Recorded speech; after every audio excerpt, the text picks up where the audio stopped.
Hi friends, host Eric here, it's Talking with Famous People, and today I want to talk about this smoking thing. So I made this video the other day, a helpful life tip about smoking, and this person, Sazius Hepta, put typical drug addict defending its addiction. I put typical reprobate, reducing another human to an it, so desperate are they to justify their ideological zeal. Keep talking more while you fill your lungs with smoke and shorten your life every time you do it. How do you know it'll shorten my life? By how much? What is the likelihood that it will? Inhaling chemicals, substances that are detrimental to your body, such as nicotine, all this shit. Hydrogen, cyanide, formaldehyde, lead, arsenic, ammonia, radioactive elements such as uranium, benzene, carbon monoxide, nitrosaminines, polycyclic aromatic PAHs, are known to reduce life expectancy. Of course, every individual's life expectancy varies from case to case, but to imply those substances which are not known to cause harm, won't have any effect on you is just absurd. Try eating a bowl of mercury and see if you do not die. Of course, the thing about life expectancy is if I get hit by a bus tomorrow, smoking will have not shortened my life at all. Provided I don't get hit by the bus because I was attracted by smoking. And while I want to smoke, I don't want to eat a bowl of mercury. But most importantly, Jesus, I can't imagine putting all those horrible things in your body, the obvious health harms. Phew. I guess I must have the kind of smokes with all that stuff, because I've been smoking for decades and nobody can poison themselves with knownly harmful substances that long. It would be completely fine.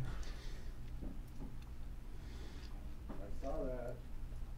But Paramount Mutagen actually put something of value. He put statistics here. And it turns out that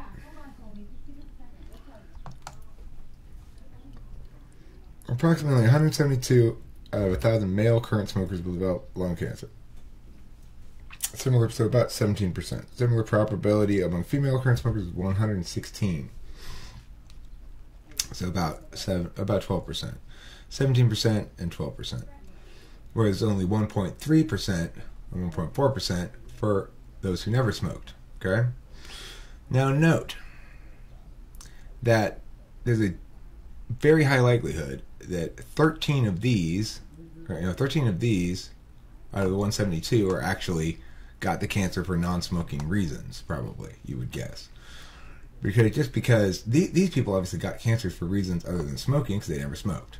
Okay, so the fact that we have this many who get cancer for non-smoking reasons means that some percentage of the smokers are probably getting it for non-smoking reasons as well. Okay, probably an equivalent amount as we see here, we would guess. But the thing is, we could be even much higher. We don't know if, in fact, maybe it doubles the risk instead of, in this case, it's saying it's 15 times higher. Note, however, that it's still only 17% of male current smokers who get lung cancer, regardless of the cause of it. And most importantly, there are a lot of other risk factors that would, if you wanted to do a probability thing, that would be meaningfully needed to be factored in. For example, the genetics. I don't have any cancer in my family, so I probably had a lower risk than most. And additionally, this thing, which I've long hypothesized and was stunned to find out this morning that it is apparently true, or at least there's evidence that it's true. It's hot out. I got my shirt off. I'm sorry about that, but let's set this up so you don't have to see my bare skin so much.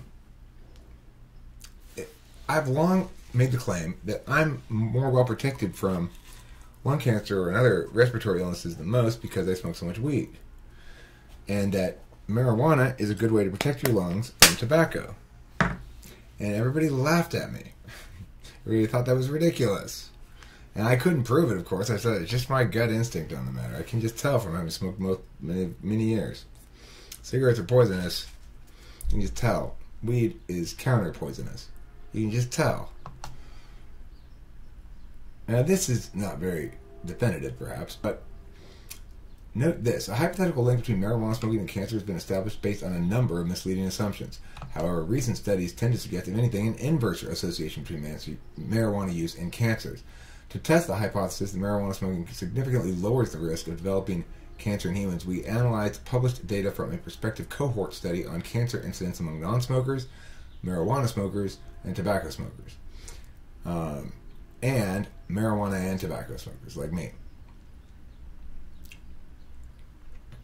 Male and female MTS had a lower probability of developing lung cancer than did TS. The difference is statistically significant. So, that's another thing that lowers my risk. That makes it less likely that I'm going to be the one who gets one of those 17%. Now all of a sudden we start to wonder, what is it that homie finds so offensive about smoking? Why is he so opposed to it? Or she, whoever it is. People who are, he or she is clearly not a smoker, him or herself, right? And yet he or she is desperately afraid, Sazius, I guess that's a dude probably, desperately interested in what I'm doing. Typical drug addict defending its addiction. Why so desperately interested in what I'm doing? Why is he so desperate to determine what I'm doing wrong? And why is he so sure that it's going to shorten my life? Why is he so sure that I need to stop smoking? Well, the answer is because he's choosing to prioritize being judgy over having a decent regard for fellow human beings' autonomy. He's choosing to embrace some public health campaign bullshit that he's internalized over the complicated realities of human biology. So, the answer to you, Mr. Caesarus, whatever, is your habit of unsolicitedly judging others for their smoking is way worse than my smoking. Way, way, way, way worse. It's the nastiest habit could ever imagine anybody having. I wouldn't want to date anybody with that habit. That habit makes their breath smell, makes their teeth yellow. It does all kinds of things. It's a habit called being judgy for no good reason and reducing others to things that you see about them that you don't happen to like because it doesn't share your values, but that's not actually transgressive. I'm not transgressing against anybody, so you shouldn't have an opinion about this. There's no reason to have an opinion about it, because otherwise you're just interfering unnecessarily in other people's lives and trying to talk shit. So, I hope you learned something from this Ciasius hepta. And remember, it's not necessarily bad to be somebody who is addicted to drugs. Lots of people are addicted to drugs. There's all sorts of medications that people get addicted to. Most psych medications people get addicted to in the sense that they can't stop without withdrawals. Typical drug addict defending its addiction. Listen, to the extent that I'm a drug addict defending his addiction, it's because it's my addiction to defend, and perhaps my defense ought to be taken into account as legitimate, potentially. Instead of automatically delegitimizing any defense of an addiction as indicative of the behavior of the addict, why don't you look to see if the addict differentiates between different manners of addiction and how he speaks of them, or something like that. It's really easy for people who don't do drugs at all to sit back in judgment. Our society has empowered them with a bunch of public service bullshit. If you're doing that, though, that makes you a bad person, because it means you don't understand that other people have equally valid and different life experiences than your own. So, hopefully, you take that to heart. Thanks for watching. Don't forget to eat plenty of cheese. And keep on smoking on, friends. He's already replied.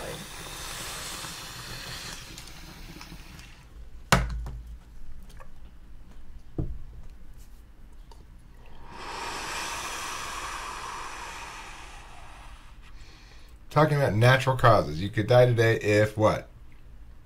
If you stab yourself with a knife. That, however, is not related to how long you would have lived had you not.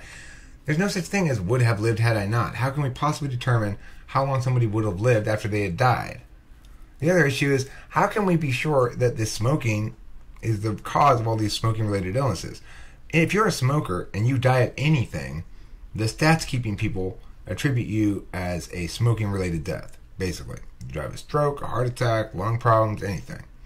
Of course, non-smokers die of those things too all the time, but they don't get attributed to being related to non-smoking, you see. So that's a significant factor here. It's relevant and important to note that there's an active public disinformation campaign about smoking. For example, you may have remembered about secondhand smoking kills and stuff like that. It's all bullshit. There's not a single bit of science that supports that. So, it's a matter of, do you want to be open to reality? Do you want to concede that others might know better what they should do with their own body than you know what they should do with their own body?